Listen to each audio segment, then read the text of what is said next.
right.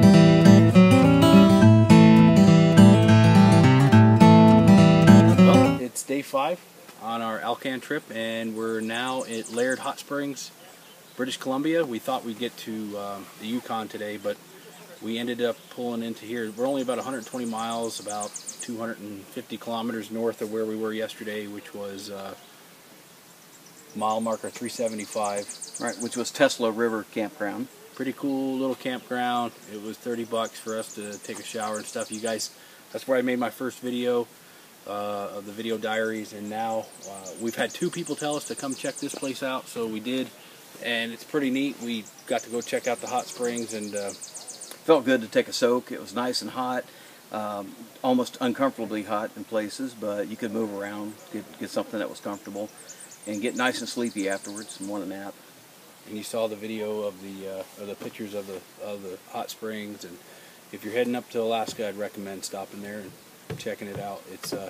It was $30 for, no, $21 for all 3 of us to camp on one site. That's and right. $5 for firewood.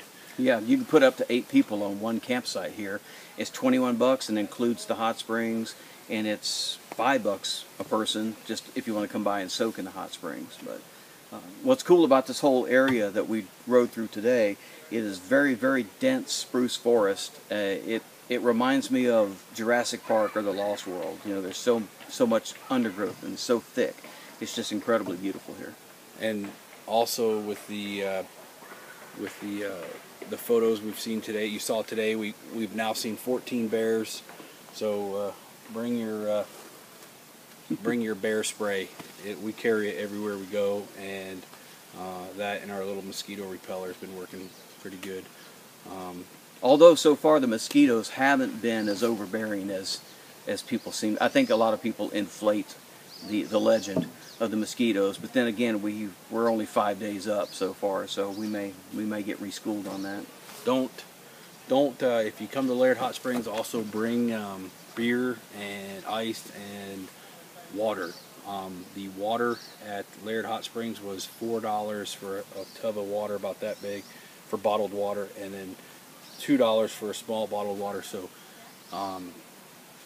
at not Watson Lake, what was the town before here? Fort Nelson. Fort Nelson. Get a lot of water there, and get as much food as you can, because you're in high dollar. Yeah, I can't stress that enough. If you're on a bike, you can only do what you can do, but if you're in a vehicle or you decide to do it, you know, in a car or whatever, the more food and water and stuff you can buy, you'll save yourself a lot of money. Yeah, it's been, I think we had that rat burger back in Dawson Creek. Yeah, and you saw a picture of that earlier. Don't eat at the Motor Inn Lodge. It's the restaurant. It's awful. The burger we had was nothing like it. Looked good, but then the texture wasn't quite like ground beef, you know? Yeah, it was something different. So we're off tomorrow. We'll be up in the Yukon somewhere. We don't know where yet. We'll try to get a few more miles underneath our belt and try to get up as far north as we can. We're trying to hit Fairbanks on day 8. That way we can kind of chill out for a day or so, hit the Arctic Circle sign, and then head back south. As far as equipment, the really only malfunction we've had is my chair.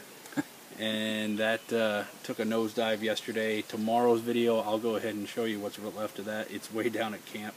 The hot springs is about 10 to 15 minute walk from camp. So far so good. I'm still working with my G4 headset. It's still not working perfect, and the left ear is not playing sound. And I found the problem, but it's just a matter of fixing the problem out here. So. Other than that, everything's been going great. Again, Laird Hot Springs, check it out. Definitely worth the $21.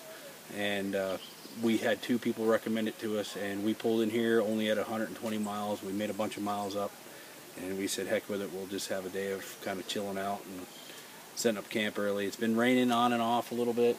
Just bits and a little bit. It started sprinkling right after we set up camp, so that was good timing. just remember, if there's one big piece of advice I found out so far on the last 5 days is don't expect 5-star service up here. If you can't sleep on the ground, if you can't, you know, deal with a tent or pay big money to sleep in, you know, a ghetto, you know, just don't bother. So, well, hey, it's been fun so far, and no real problems, and we will check in with you tomorrow. Thanks.